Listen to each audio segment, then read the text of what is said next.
Assalamualaikum warahmatullahi taala wabarakatuh. Perkenalkan saya Dimas Akil Baiki Prayogo NPM 21082607175 dari kelas A angkatan 2021. Baiklah, di sini saya akan melakukan presentasi tugas di blok psikiatri, yang mana di sini saya akan membawakan tugas mind map saya yang berjudul penyakit dari skizofrenia. Nah, yang mana seperti kita ketahui, skizofrenia merupakan adalah gangguan mental yang terjadi dalam jangka panjang. Gangguan mental serius yang mempengaruhi cara seseorang berpikir, merasakan, dan berperilaku. Penderita skizofrenia yang seringkali tampak seperti mereka telah kehilangan kontak dengan kenyataannya, yang bisa sangat mengganggu kehidupan sehari-hari. Gangguan ini menyebabkan penderitanya mengalami halusinasi, delusi atau waham, kacang berpikir, dan perubahan perilaku. Gejala tersebut merupakan gejala dari psikosis, yaitu kondisi di mana penderitanya kesulitan membedakan kenyataan dengan pikirannya sendiri. Nah, yang mana yang kita ketahui, etiologi dari atau penyebab dari skizofrenia sendiri ini belum diketahui secara pastinya.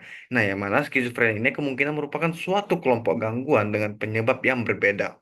Salah satunya adalah model stres diatesis yang merupakan integrasi dari faktor-faktor biologis, psikososial, dan lingkungan. Walau bagaimanapun, hipotesis neurotransmitter dopamin telah mempunyai peranan penting sebagai penyebab muncul-munculnya gejala skizofrenia.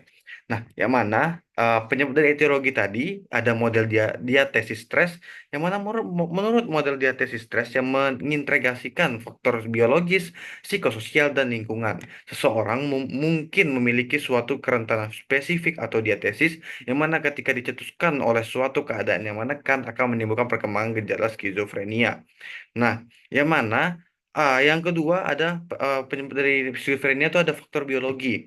Yang mana ini pertama itu ada hipotesis dari dopamin, yang mana gejala-gejala skizofrenia dapat terjadi akibat peningkatan aktivitas dopamin limbik atau simptom positif dan penurunan aktivitas dopamin frontal atau simptom negatif, yang mana dopamin ini sangat berperan pada penyakit skizofrenia ini. Lalu yang kedua ada hipotesis norepinefrin, yang mana meningkatnya level norepinefrin pada penderita skizofrenik menunjukkan meningkatnya sensitivitas pada antaran impuls sensorik. Nah, lalu yang ketiga ada hipotesis gamma atau GABA, yang mana menurunnya aktivitas GABA akibat diturunkannya aktivitas dopamin. Lalu hipotesis yang keempat ada hipotesis serotonin, yang mana metabolisme serotonin menjadi abnormal pada penderita skizofrenik yang kronis dengan adanya hiperserotonemia dan hiperserotonemia.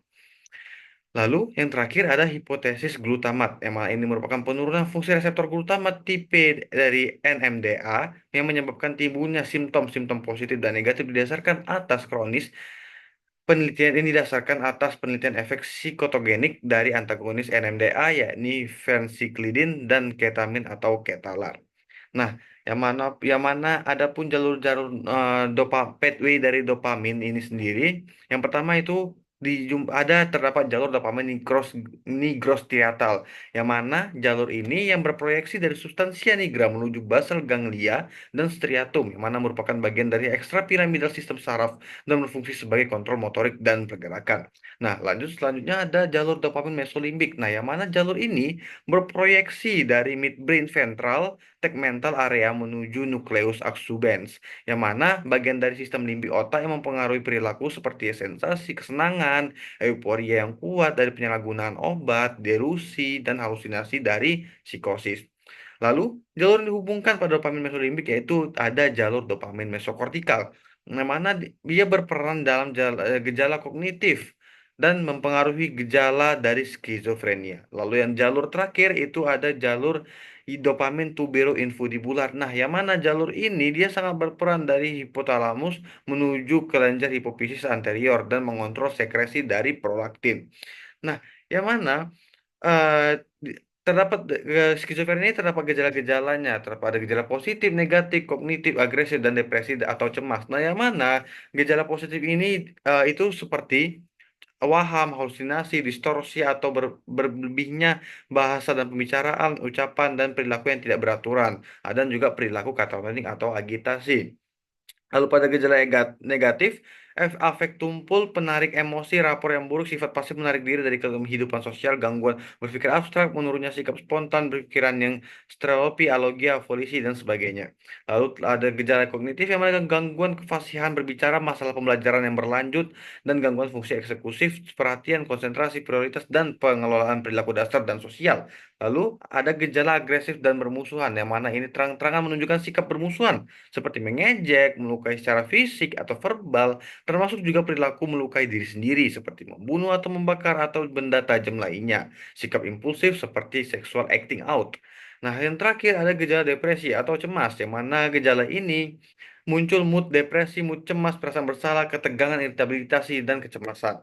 Nah, lalu adapun klasifikasi dari skizofrenia, yang pertama ada skizofrenia paranoid, yang mana ini merupakan timbul gejala umum skizofrenia dan juga gejala-gejala yang ada suara halusinasi yang mengancam, memberi perintah, dijumpai waham paranoid atau waham kontrol, lalu juga gejala waham harus menonjol. Lalu ada skizofrenia katatonik, yang mana gejala-gejala yang muncul itu gejala umum dari skizofrenia, lalu juga gejala katatonik. Nah, lalu selanjutnya ada skizofrenia herbefrenik, yang mana ini gejala-gejala yang muncul adalah gejala umum dari skizofrenia, yang mana ini jatuh pada usia 15 sampai 25 tahun, perilaku seperti anak-anak, proses pikir sering disorganisasi, dan kepribadian premorbid. Lalu ada skizofrenia residual, yang mana gejala ini skizofrenia di masa lampau, tetapi gejala tersebut sudah mulai menurun pada saat ini. Dan juga gejala negatif yang menonjol dan juga sudah melampaui kurun waktu 1 tahun. Nah, lalu ada pun juga yang terakhir ada skizofrenia depresi pasca depresi. Yang mana gejala yang muncul itu gejala di skizofrenia di masa lampau, tetapi gejala tersebut sudah menurun di saat ini dan juga gejala depresi yang positif paling sedikit 2 minggu. Nah, lalu adapun skizofrenia berdasarkan PPDGJ, yang mana pertama ada dog echo, dog insertion, dog broadcasting. Yang mana dog echo merupakan isi pikiran dirinya sendiri yang berulang dalam kepalanya. Lalu dog insertion or withdrawal itu merupakan isi pikiran yang asing dari luar masuk ke dalam pikirannya atau isi pikiran yang diambil keluar oleh sesuatu dari luar sendirinya. Lalu ada juga dog broadcasting. Nah, yang mana itu merupakan isi pikirannya tersiar keluar sehingga orang lain atau umumnya mengetahui. Lalu ada delusion of control, delusion of influence, dan delusion of passivity, dan delusion of perception. Lalu juga ada halusinasi auditorik. Nah, yang mana halusinasi auditorik ini merupakan suara halusinasi yang berkomentar terus-menerus terhadap perilaku pasien. Lalu juga mendiskusikan perihal pasien dan juga jenis suara halusinasi lain yang berasal dari salah satu bagian tubuh. Dan lalu yang terakhir ada waham-waham menetap jenis lainnya yang menurut budaya setempat dianggap tidak wajar dan sesuatu yang mustahil. Adapun terapi dari farmakologi atau pengobatan dari skizofrenia ini, pertama ada antipsikotik gen pertama atau antipsikotik konvensional, lalu ada antipsikotik gen kedua atau serotonin dopamin antagonis. Nah, yang mana antipsikotik gen pertama ini itu merupakan bisa untuk mengobati dari gejala-gejala positif. Contoh dari obatnya, pertama ada haloperidol, chlorpromazine. Nah, yang mana haloperidol ini itu dipergunakan dengan rentang anjuran dosis 5 sampai 20 miligram, yang mana bentuk sediaannya tablet. Nah, lalu yang kedua eh, ada chlorpromazine, yang mana ini rentang dosis anjurannya 300 sampai 1000 miligram per hari, yang mana bentuk sediaannya juga tablet. Nah, lalu ada juga antipsikotik generasi kedua, yang mana dia serotonin dopamin antagonis, yang mana ini untuk mengobati gejala dari gejala positif dan negatif.